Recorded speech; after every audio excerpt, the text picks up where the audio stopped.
18 लोग, संगत जी सब लोग।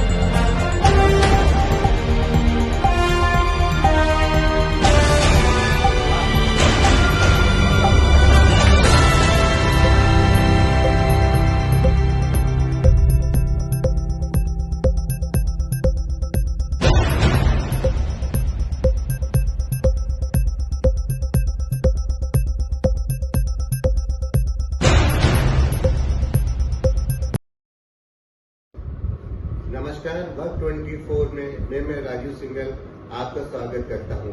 आज टोंक के रंग में हमारे मेहमान है भाजपा के जिला अध्यक्ष राजेंद्र बराला जी। आइए आगामी विधानसभा चुनाव को लेकर उनसे बातचीत करते हैं। राजेंद्र जी, आप 5 साल से भाजपा के जिला अध्यक्ष रहे। इस दौरान आपका कैसा अनुभव रहा टोंक के अंदर? रही बात भारतीय जनता पार्टी की, तो जब से मेरे को दायित्व मिला है तो हम सब लोग टीम भावना से काम कर रहे हैं और भारतीय जनता पार्टी ने जो भी टास्क हमें दिया है वो सांगठनिक हो, आंदोलनात्मक हो या और भी किसी प्रकार का हो, उसको हमने पूरा किया। आप अपने 4 साल में क्या उपलब्धियां मानते हैं? व्यक्तिगत मैं अपने बारे में नहीं बोलना चाहता। भारतीय जनता पार्टी की टीम टोंक ने मिलकर के, आपके सामने उदाहरण है, 2015 में टोंक जिले में पहली बार भाजपा का जिला प्रमुख बना, तब भाजपा सरकार थी। लेकिन जब अभी दोबारा चुनाव हुए तब राजस्थान में कांग्रेस की सरकार थी। उसके बावजूद हमने टोंक जिले में जिला परिषद का गठन भाजपा का किया। तो ये मेरे लिए, मेरी पार्टी के लिए, मेरे पार्टी के कार्यकर्ताओं के लिए सम्मान की बात है। और यदि मैं सांगठनिक स्तर की बात करूं तो 1089 बूथ है मेरे जिले में। हर बूथ पर 21 योद्धाओं की टोली हमने बना दी है। वो सब लोग बूथ की लड़ाई लड़ने के लिए ट्रेंड हो चुके हैं, तैयार हो चुके हैं। और जितने भी आंदोलन हमें मिले, भले वो एनआरसी सीए को लेकर के हो या वो कोई जनजागरण को लेकर के हो, वो सब टास्क हमने पूरे किए। और अभी परिवर्तन यात्रा की यदि मैं बात करूं, अभी कुछ समय पहले ही हमारे टोंक जिले में आई थी। 12, 13, 14 सितंबर को हमारे टोंक जिले में थी। ऐतिहासिक रूप से सफलता भारतीय जनता पार्टी के कार्यकर्ताओं ने उस परिवर्तन यात्रा में पार्टी को दी और दिलाई।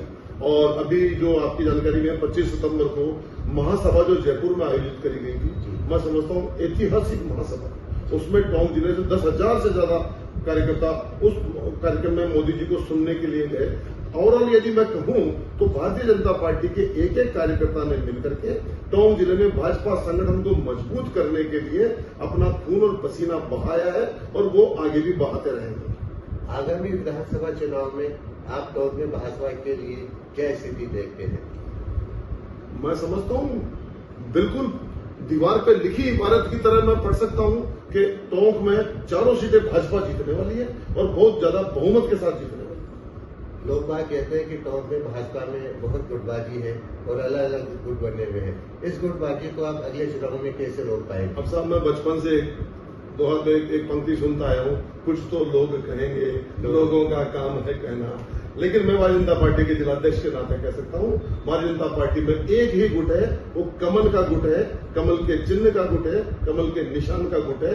टिकट मांगने तक क्योंकि हमारे कार्यकर्ता इतने योग्य हैं, हमारे कार्यकर्ता इतने योग्य हैं, हर एक आदमी विधायक की क्षमता रखता है, हर एक आदमी और आगे की क्षमता रखता है। तो टिकट मांगने तक सब अपनी अपनी रास्ते पे है, लेकिन टिकट तय होने के बाद हम सब लोग कमल के निशान के पीछे रहने वाले हैं और उसके साथ रहने वाले हैं। आगामी विधानसभा चुनाव में अगर आपको टिकट मिलता है तो आपका टोंक के लिए क्या विजन है? देखिए, टिकट किसको मिलेगा, टिकट कौन लेगा, कौन देगा, ये अभी भविष्य के गर्भ में है। बाकी मैं तो पार्टी का एक कार्यकर्ता हूं। पार्टी जिस भूमिका में रखेगी उस भूमिका में मैं रह करके काम करूंगा।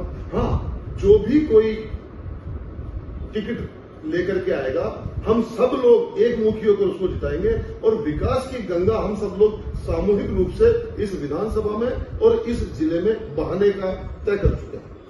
टोंक में सचिन पायलट जी आए थे तो लोगों को बहुत उम्मीदें थी। क्या उम्मीदें लोगों की पूरी हुई? देखिए साहब, ये कांग्रेस का सबसे बड़ा ड्रॉबैक है, कम से कम मेरे टोंक जिले के लिए। 2018 के चुनाव में प्रचार ये किया गया कि पायलट साहब सीएम बनेंगे, पायलट साहब सीएम बनेंगे। अपेक्षाकृत मेरे टोंक जिले की जनता अपेक्षाकृत भोली भाली है, सीधी सादी है। वो सीएम साहब के झांसे में आ गई कि साहब हमारा विधायक सीएम होगा, हम सीएमआर पे जा सकते हैं, हमारे यहाँ विकास होगा, लेकिन वो नहीं हो पाया। इसी प्रकार कांग्रेस ने किसानों के ऋण माफी के वादे किए और 15, 18, 20 बार पेपर लीक से जो युवा परेशान है ना, उसको लेकर के पूरी जनता तय कर चुकी है कि इस बार कांग्रेस को घर में बैठाएंगे और भाजपा का शासन है। टोंक में पिछली बार सचिन पायलट के मुकाबले भाजपा ने माइनॉरिटीज के व्यक्ति को टिकट दिया, पर वो कोई सफल नहीं हो पाया। अभी भी इस तरह सुनने में आ रहा है कि भाजपा 4-5 जगह माइनॉरिटीज को टिकट देने जा रही है। अगर टोंक में किसी माइनॉरिटीज को टिकट मिलता है तो वो लगता है आपको कि वो मुकाबला कर पाएंगे? देखिए साहब, मैं आपको निवेदन करूँ, भारतीय जनता पार्टी माइनॉरिटी और मेजोरिटी में कोई विभेद नहीं करती है। सबका साथ सबका विकास इस नारे के साथ काम करती है। कौन कैंडिडेट होगा ये मैटर नहीं करता है। जो भाजपा जिसको चुनाव लड़ाएगी, पूरी पार्टी उसके पीछे लामबंद खड़ी हो। भाजपा आगामी विधानसभा चुनाव में टोंक के क्या स्थानीय मुद्दे को लेकर मैदान में उतरे? देखिए साहब, सबसे बड़ा मुद्दा तो ये है कि यहाँ विकास ठप पड़ा है। मैं यदि जल जीवन मिशन की बात करूं तो केंद्र ने जल जीवन मिशन की योजना बना करके फंडिंग स्टेट गवर्नमेंट को कर दी। अभी मुश्किल से 1 महीने पहले तक निवाई के 202 गांवों में उसका टेंडर नहीं हुआ था। विकास को रोक रखा, प्रधानमंत्री आवास को रोक रखा। और ये जो टोंक नगर परिषद की यदि बात करूं तो भ्रष्टाचार के कीर्तिमान स्थापित करे जा रहे हैं। तो विकास को आगे बढ़ाएंगे, भ्रष्टाचार पे लगाम लगाएंगे।